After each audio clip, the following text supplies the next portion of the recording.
Estamos de volta com Trajetória, hoje entrevistando o professor Fernando Mourão, que é da Faculdade de Filosofia, Letras e Ciências Humanas aqui da USP. Pois é, professor, no bloco anterior, eu estava justamente, perguntei para o senhor, né, o senhor estava falando da questão da internacionalização da USP, e eu fiz uma pergunta sobre essa internacionalização da universidade em relação aos países africanos, se ela existe de fato, né? Como o senhor avalia isso? Veja, ela está se desenvolvendo de forma natural. Não se esqueça que o Brasil foi um país muito fechado. Os 150 anos posteriores à independência se tratou especificamente de fronteiras, problema fronteiriço. Se você pegar em qualquer manual de relações internacionais, não encontra qualquer referência ao Brasil, o que mostra que o Brasil estava fora relações internacionais. Então, veja, o que está fazendo agora não é redescobrir nada, mas participar, porque isso diz respeito à política externa brasileira, depois do Gênio, que os jovens diplomatas chegaram à conclusão que o Brasil teria que participar. Mas participar como? A reboque das grandes potências ou encontrar uma saída própria? Isso aconteceu mais ou menos com o Bandung, com a Conferência de Bandung, com os movimentos de independência e revolucionários de vários países africanos, movimentos de língua portuguesa. Então encontrou-se aí, digamos, uma chave para lançar uma nova política externa, e nem diria uma nova política externa, nem é isso, como uma política externa mais avançada, ou melhor, mais alargada. Não é? E o senhor já percebia que, né, nesse período havia essa preocupação com a internacionalização? Sim, sem dúvida, isso foi realmente um dos pontos que o Dr. Gênio teve, digamos, uma grande, digamos, intuição. Agora, não se esqueça que o Brasil, embora isso espante muita gente, é um país ainda extremamente conservador. Quer dizer, os nossos, apesar da Semana da Arte Moderna, de tudo ou mais, hoje de certos inconformismos, enfim, toda uma série de práticas, se você analisar bem as pessoas no seu comportamento, é, de facto, um comportamento ainda muito Quando conservador. o senhor fala conservador, o senhor está se referindo propriamente a quê? É uma maneira de encarar o outro, eu e o outro. O outro é o desconhecido, o outro é o estrangeiro, não é? O outro é o que está ocupando possivelmente a minha vaga, não é? Agora, isso daí se deve também ao fato do Brasil ele ser o único país de língua portuguesa e tendo seus vizinhos todos falando espanhol, né? Tem um mar que separa, né, Claro, da África, que separa sem da Ásia dúvida. e da Europa. O senhor acha que isso forjou a nossa personalidade brasileira? Isso é um tema muito difícil que até hoje não há entendimento. Não há entendimento sobre ele. Mas eu tenho a impressão que o grande problema foi o isolamento. E o isolamento e, paralelamente, a uma série de escritos e de reflexões de várias pessoas, de vários historiadores e por aí fora, tentando encontrar uma maneira de ser do brasileiro, que eu acho que até hoje ninguém fez essa síntese, na verdade. Veja, era um país escravocrata, não tinha universidades. Quer dizer, os grandes interesses eram, portanto, patrimoniais. Veja o que é o direito brasileiro. Isso aí estou roubando um trabalho do meu filho. O direito brasileiro é um direito que se preocupa com a propriedade, não com a pessoa. Então isso caracteriza perfeitamente quem nós somos. O senhor, por exemplo, a própria origem do senhor, ela é internacional, né? Sim, também. Porque o pai do senhor, qual que é a nacionalidade? Brasileiro. Brasileiro. A mãe do senhor, Era de São Tomé. de São Tomé Príncipe. Portuguesa. E o senhor foi criado em Portugal, né? Sim, nasci no Rio, parte da família está em Minas Gerais. Papai era engenheiro, foi lá construir um estaleiro de construção naval e daí eu ter ido para Portugal. E a mãe do senhor, pintora e escultora, né? Isso, viveu em Paris o tempo todo. Pois é, o fato de o senhor ter vivido em tantos lugares, né? Até mesmo aqui fora do Brasil, isso daí possibilita ter uma visão melhor do que seria a internacionalização? Não, talvez, porque realmente foi uma prática de vida, não é? Veja, não foi uma teorização de uma posição, mas é resultante de uma prática de vida que talvez me tenha dado, quer dizer, essa flexibilidade de reflexão, não é? Porque o avô do senhor, por exemplo, ele fez várias incursões pela África, Sim, né? sem dúvida. E mesmo o senhor também, além de ter vivido em Portugal, também viveu na França e na Alemanha Da também, Alemanha também. né? Então o senhor passou por diversas... Marrocos também. Por Marrocos.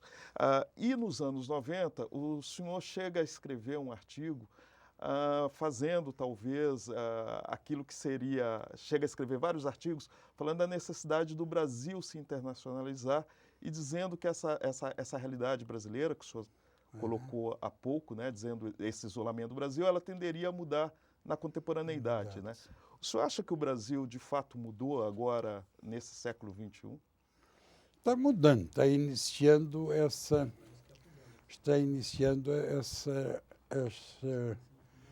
mudança, como dizia o Dr. Jânio. O Brasil está fadado a entrar nesse encontro. Veja, eu era muito jovem, eu era estudante lá na Universidade de Coimbra e vivia com vários estudantes africanos. E, por uma razão muito simples, o interesse dos estudantes portugueses era sobre a sua vida nas aldeias, e aquilo não me dizia absolutamente nada, não é? E encontrei, casualmente, da parte desses africanos, uma maneira de ser, uma maneira de viver muito próxima daquilo que me encantava como proposta de vida. E todos eles também tinham assim um certo espanto, um certo interesse, o que é o Brasil, mas também não sabiam muito bem o que era o Brasil. E aí eu percebi claramente que nós estávamos, quer dizer, em continentes diferentes, não nos conhecemos, tendo tudo a ganhar com esse tipo de aproximação, mas era necessário que o Brasil se abrisse, que o Brasil fosse entender as coisas, e não pela perspectiva da cultura portuguesa, da propaganda portuguesa, ou então em certos reducionismos revolucionários de reconhecer em África alguns avanços, porque a África era revolucionária. Claro, isso teve uma sua importância, mas isso não é tudo, que isso aí é muito, como eu disse, extremamente reducionista, não é? Inclusive, nós temos o depoimento de uma pessoa sobre essa relação do senhor com estudantes africanos. Vamos assistir? Vamos. Bom, eu conheci o professor Fernando Mourão em 1973, na minha terra, na República Democrática do Congo, mas o primeiro brasileiro que conheci, um intelectual, que passou pelas universidades africanas para poder construir as relações de cooperação cultural universitária, foi o professor Mourão.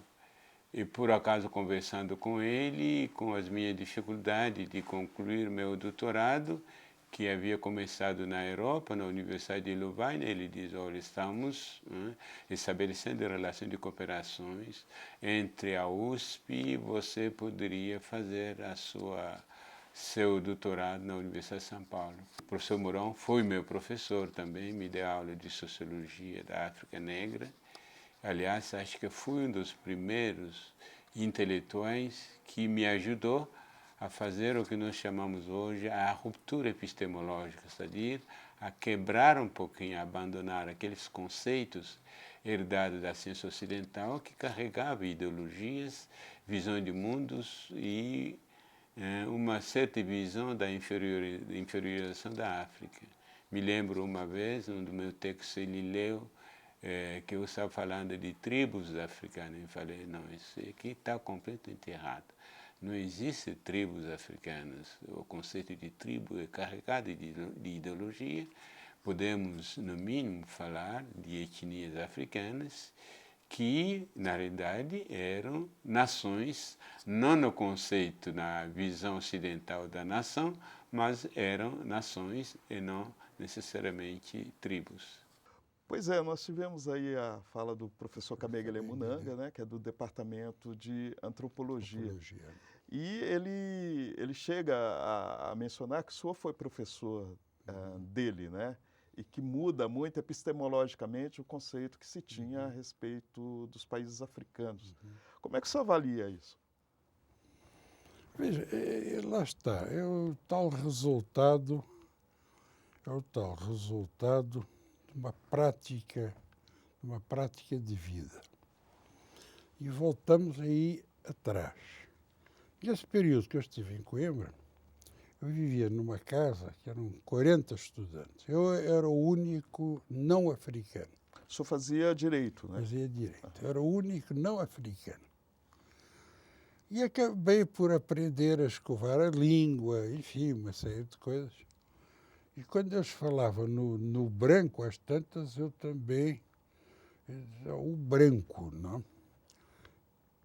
E acabei por entender um pouco, na profundidade, a maneira de ser de cada um deles. Isso me chamou a atenção para uma necessidade de estudar. Aí fiquei muito tempo em vários museus ali em França, na Alemanha, tentando entender um pouco o que era isso de cultura africana, chegando a conceitos até de natureza filosófica.